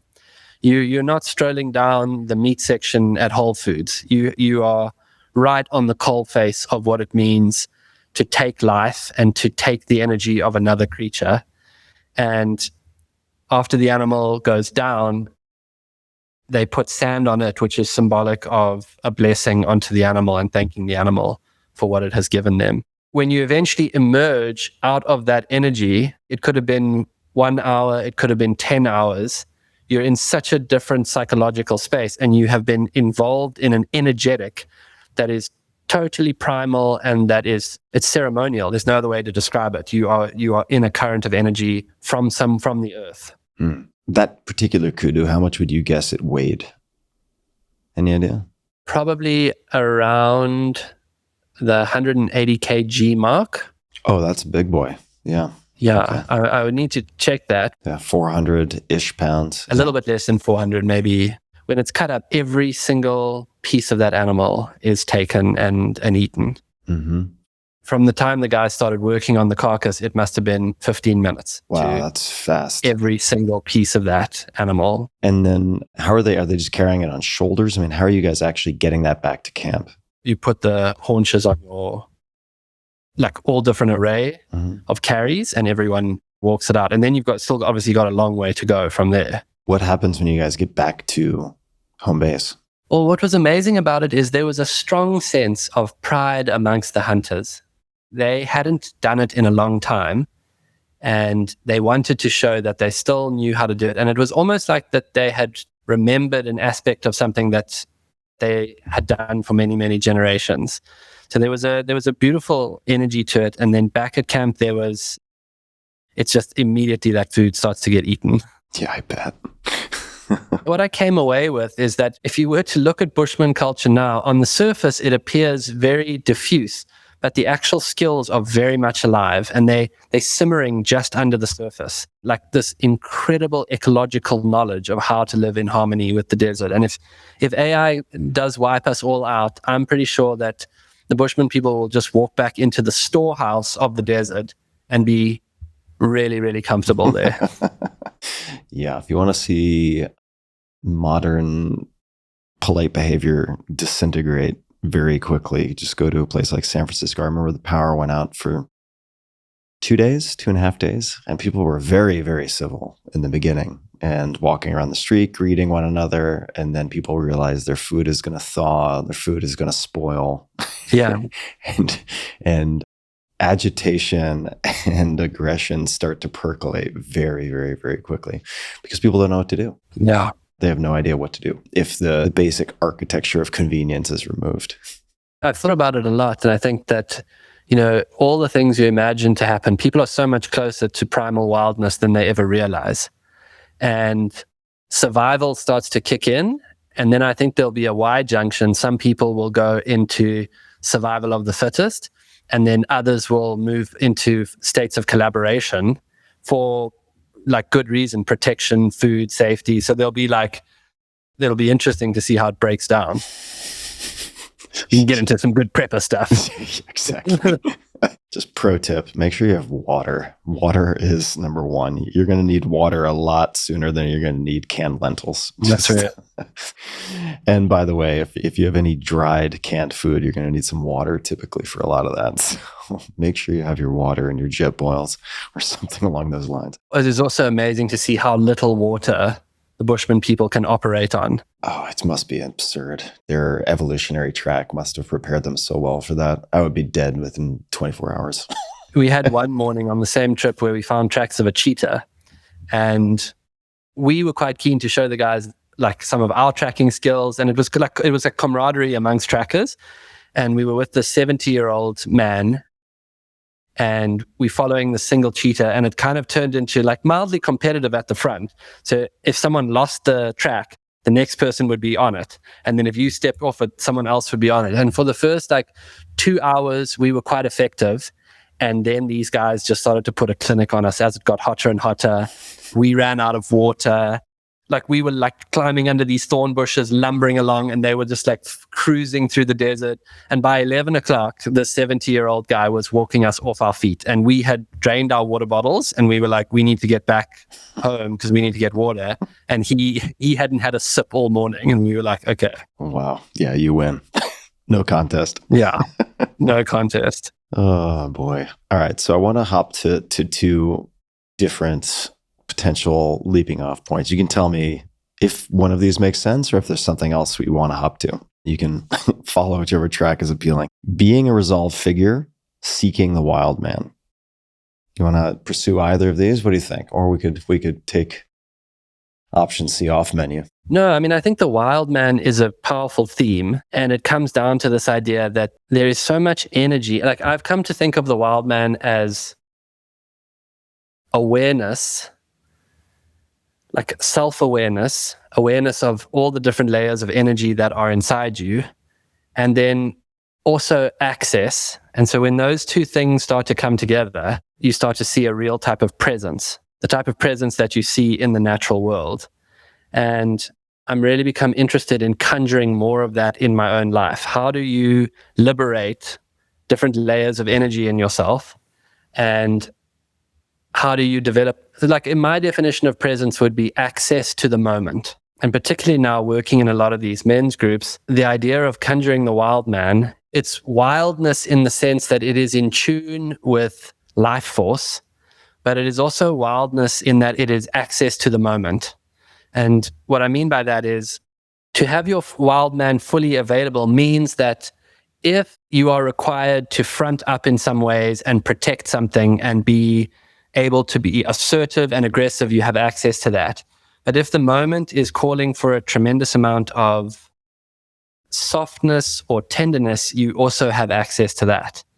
And so trying to figure out how to develop access to as many moments as possible has become kind of a central piece of exploration for me at the moment.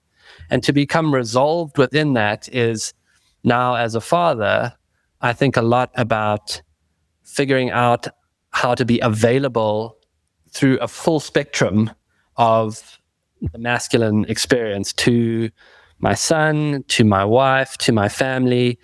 Where do I run into blockages in myself? Where do I start to feel like I really want to be here, but I don't know how to show up in this moment?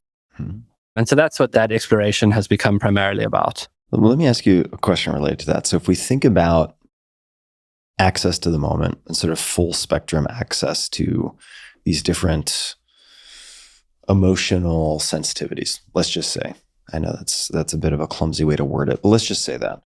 How do you personally think about co-locating you and your family? And here's what I mean by that.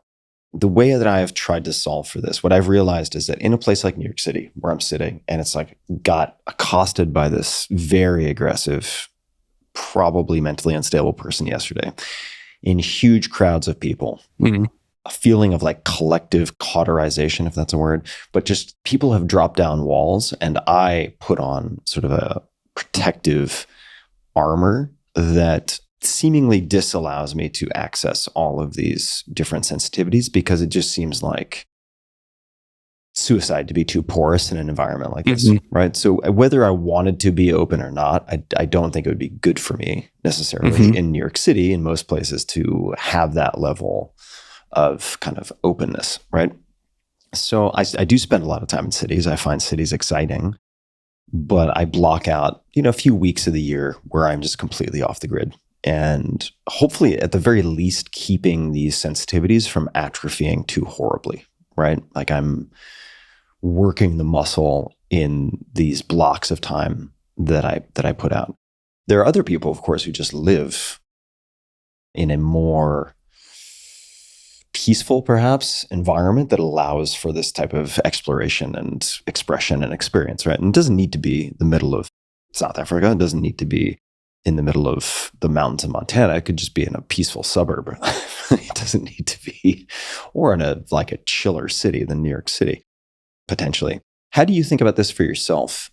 I think about it probably through discernment. Like, I think that it's wise to be somewhat armored in the environments you're describing. But what I see in groups now a lot, this has become the core thing, is I see, particularly in men's groups, a desire to be more available, but actually not knowing how to, not having the access and the literacy to know what that would even look like. But now you don't want to go into extreme tenderness, in the middle of New York City. You probably want to be exactly where you are, but you want to know that you can open to deeper levels in the right context.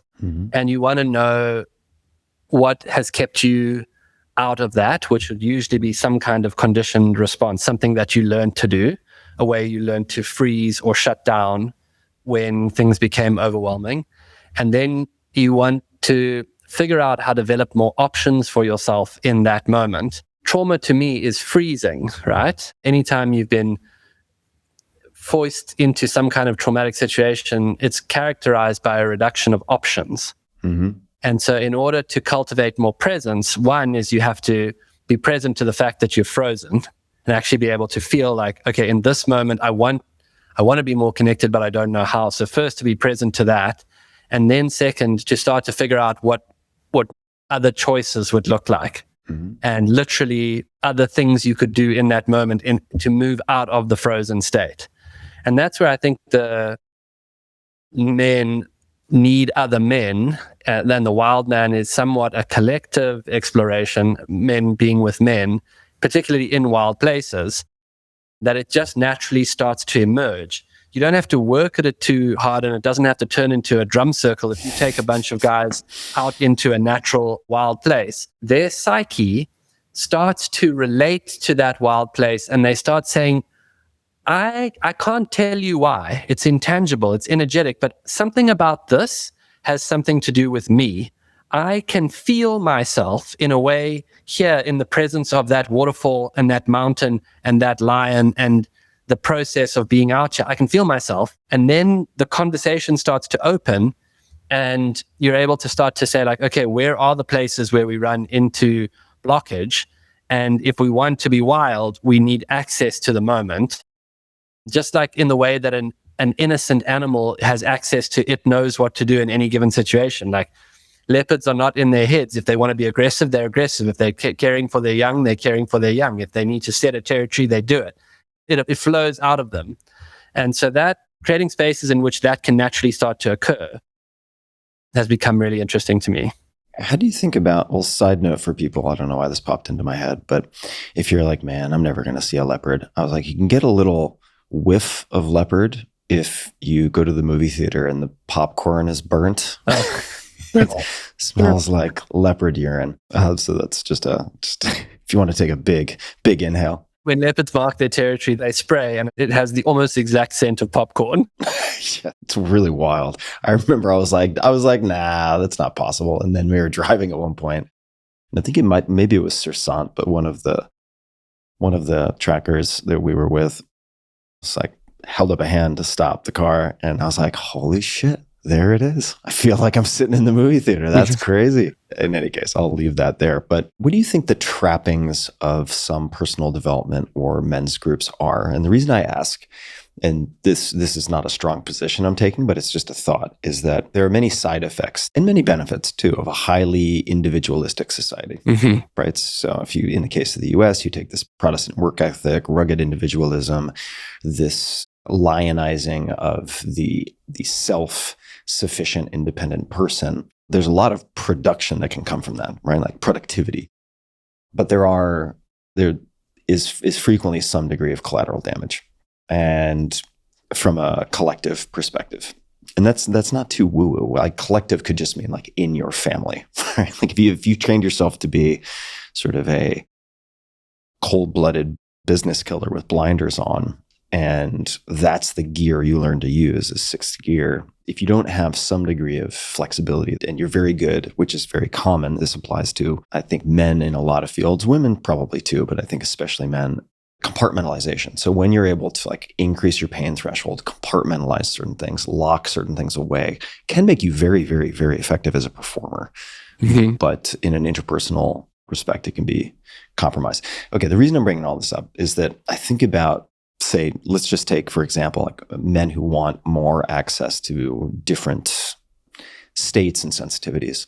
And I'm like, okay, well, why do they want that? Well, they might want it because they want to be able to better listen and interact with their partner, right? And just for the sake of argument, let's say that's a female partner. And I'm like, okay, well, I agree with that, right? This has been one of my homework assignments for the last 2 decades. It's getting better at conflict de-escalation, which I never had a good model for. I've made a lot of progress, more work to be done. But there's also, I feel like, maybe that this perceived necessity on the part of men is a reflection of also a society in which you have a couple within which each person expects the other to be kind of everything for them.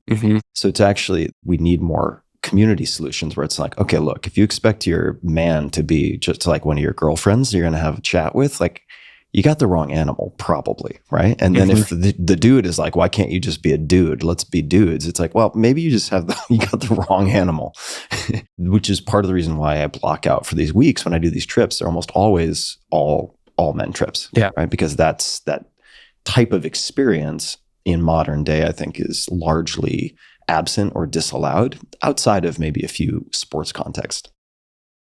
And similarly, if a couple is in isolation, right, putting aside the child rearing aspect of this and the challenges that entails, I suppose this is very meandering, but I haven't verbalized this before. To what extent do you feel like personal development for, let's just take the men's group as an example, should focus on the individual and that kind of access versus trying to figure out some like structural solutions and scheduling and blocking things out so that they have access to more people outside of their partner? Does that make sense? Yeah, I think it does. I think there's steps to it. I think the first step is both partners developing more literacy away from the partnership. So I think it's first work in the I. There's an inevitability and a necessity to that. Then once you start to get more skills in the I, you want to bring that to the we, and you want to start to practice.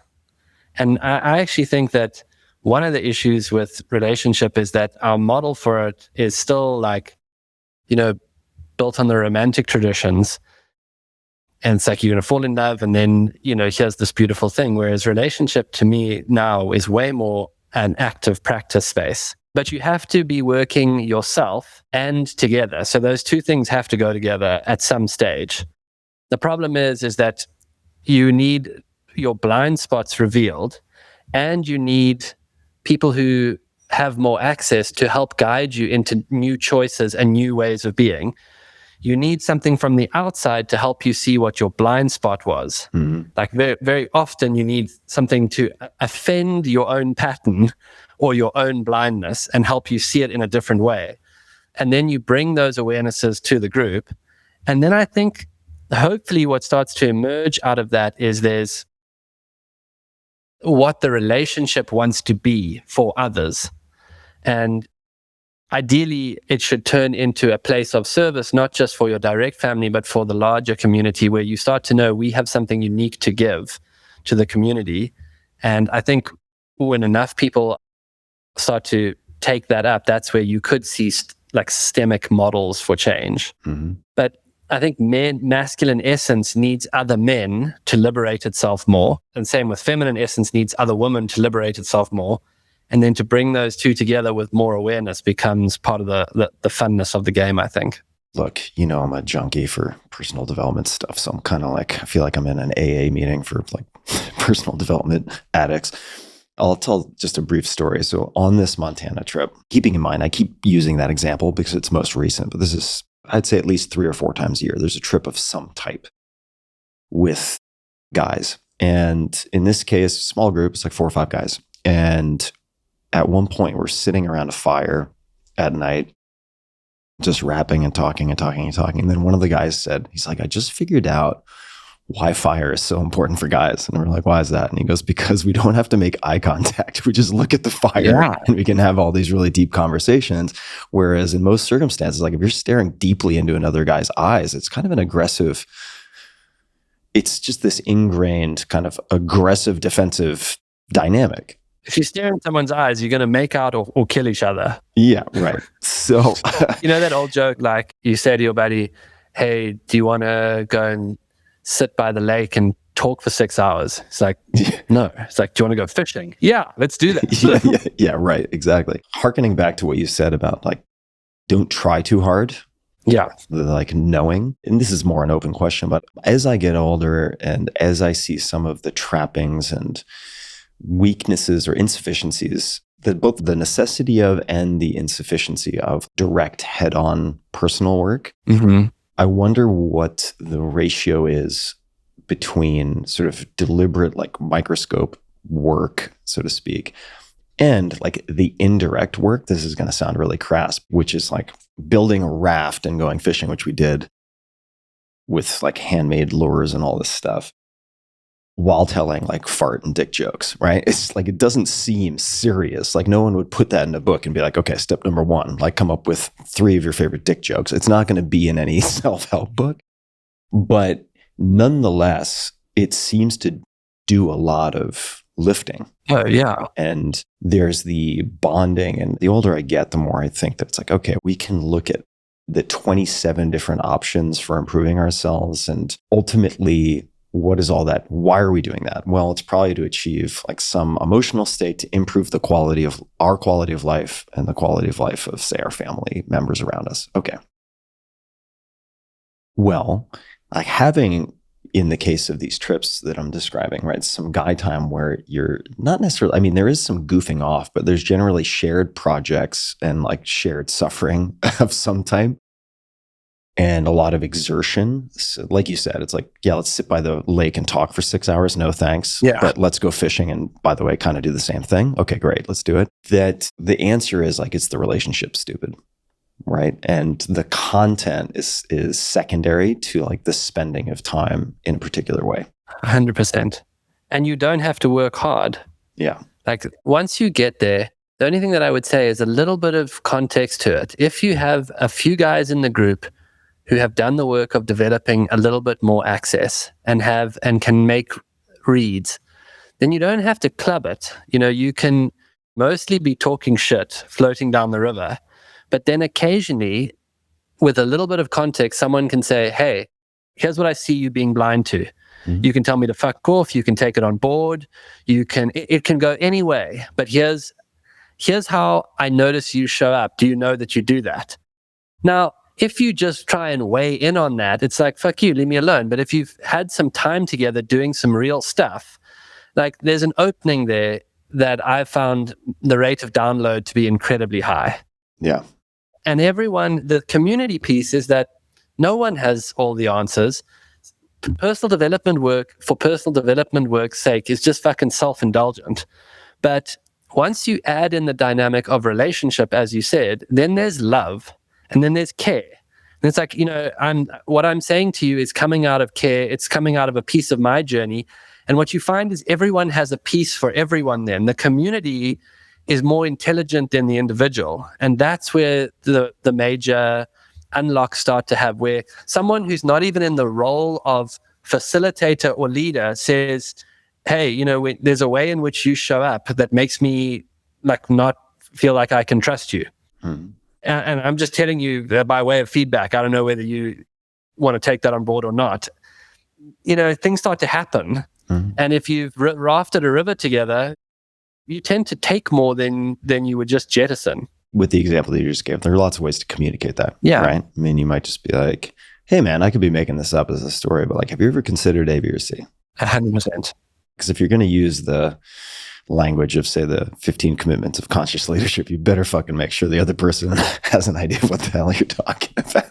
Amazing toolkit, but you kind of have to agree on the language beforehand. Yeah. We're coming up on roughly time, but I want to make sure that we do perhaps two things. One is maybe add one more story and then cover anything that you'd like to touch on that we haven't covered. What do you think is a good kind of bookmark story here? I have Lunch the baboon down. No. Let me tell you about Lunch. Okay. Lunch was a baboon that picked up the nickname Lunch because he started showing up at lunchtime and he started causing absolute havoc around the camp. Yeah. And Lunch even worked out how to break into the kitchen. And I remember once being in the kitchen and the chefs had barricaded one of the doors with some rocks. And the door was literally vibrating, ga, ga, ga, ga, ga. And every time it was being forced from the outside, every time the rock would slide and the door would open a little bit more. And then this furry hand came in and gripped the handle. And then Lunch burst into the kitchen. And he walked across to the counter where there was a cake.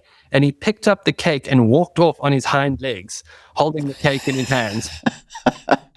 And just for people who don't have a picture of a baboon, I mean, I find those things pretty fucking terrifying. A baboon is a formidable, he's like a 3-foot, muscular, hairy dude with long canines. Yeah.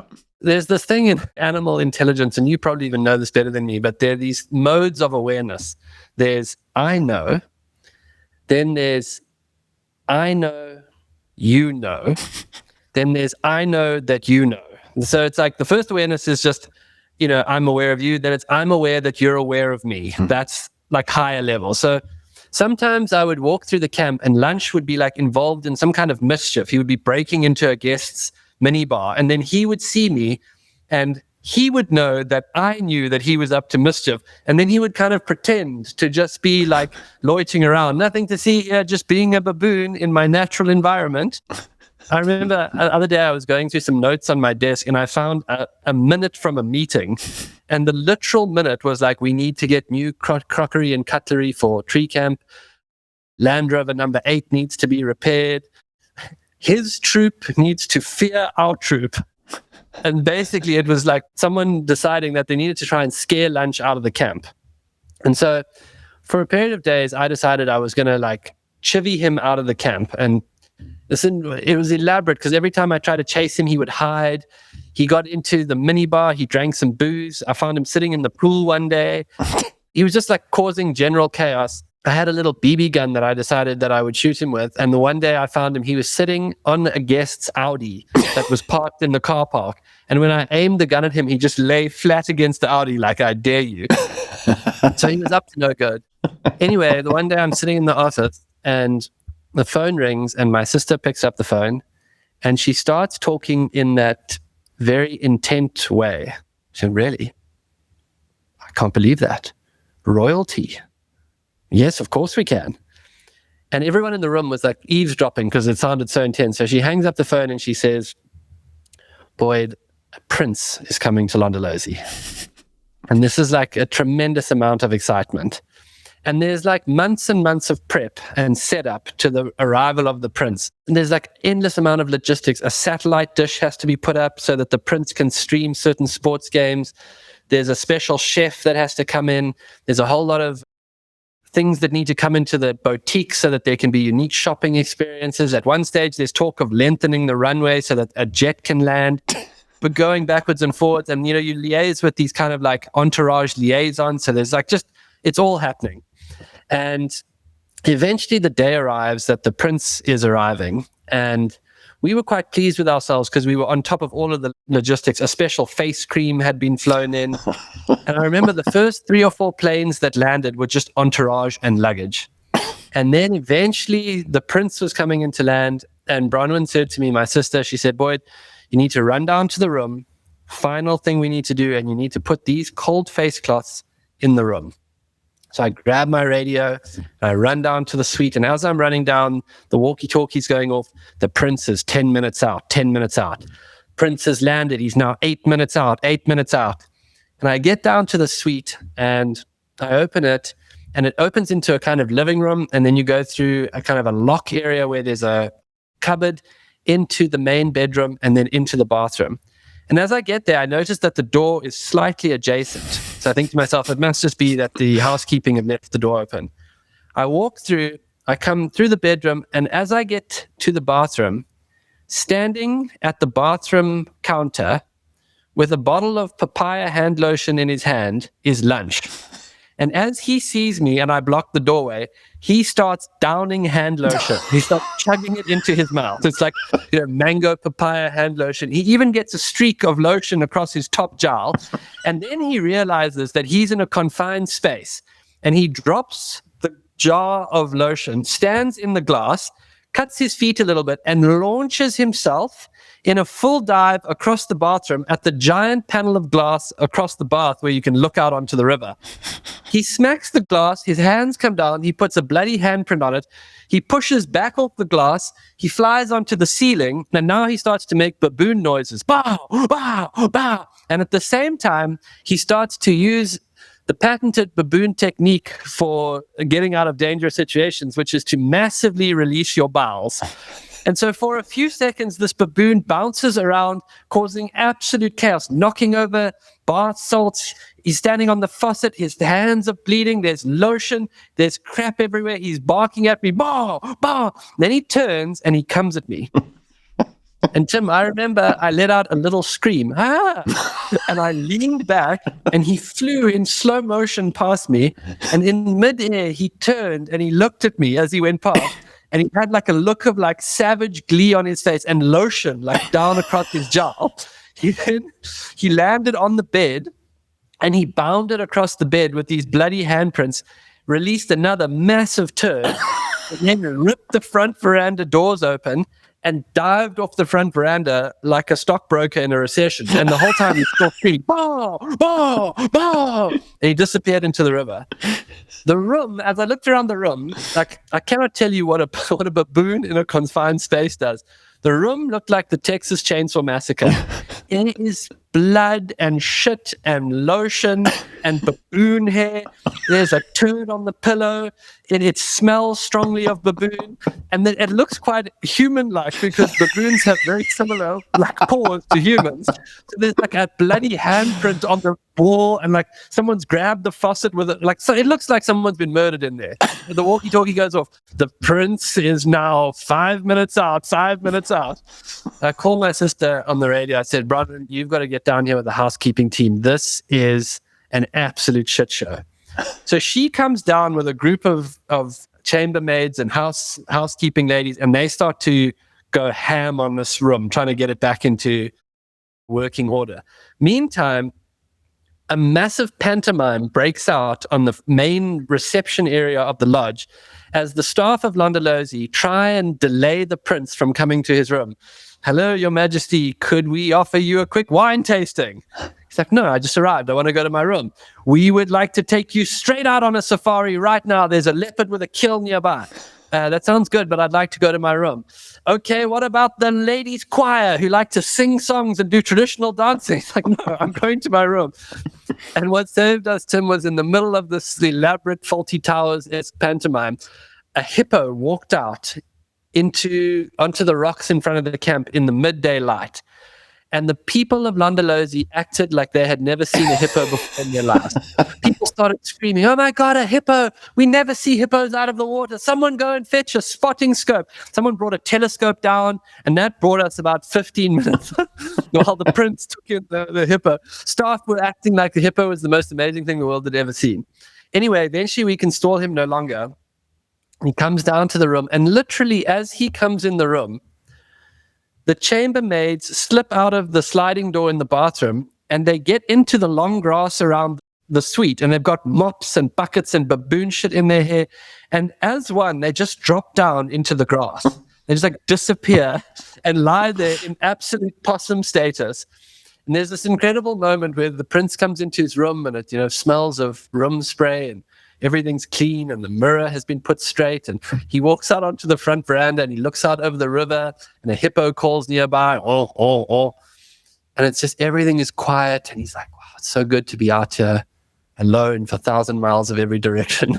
And he turns and walks back into his room and 12 chambermaids rise up out of the grass around his suite. And that is the day that Lunch really got us. Lunch the baboon. Lunch the baboon. Holy shit. What a story. This is another true story. One day we were out, bunch of guides, talking about a bunch of guys out together. And we drive out, and it's like an afternoon, we've all got off, we're drinking some beers, and there's like a rocky outcrop, and the rocky outcrop is like a small hill, and it's silhouetted against the skyline. And we see Lunch literally silhouetted on a rock up against the skyline, and he's with a lady baboon. And he's doing some very naughty things to her. And I swear, Tim, when he saw us, he put his one hand up in the air like this and gave us like kind of a high five look. Oh, Londolozi, protector of all things. There have to be moments when you're like, could we just blast him off that rock and be done with lunch? It's amazing to live amongst the animals. The other day I was watching a warthog. He was grazing up on the runway. And then I literally saw a thought occur to him. And he turned and he began to walk. And he walked like 2 kilometers down to the camp. And I followed him the whole way.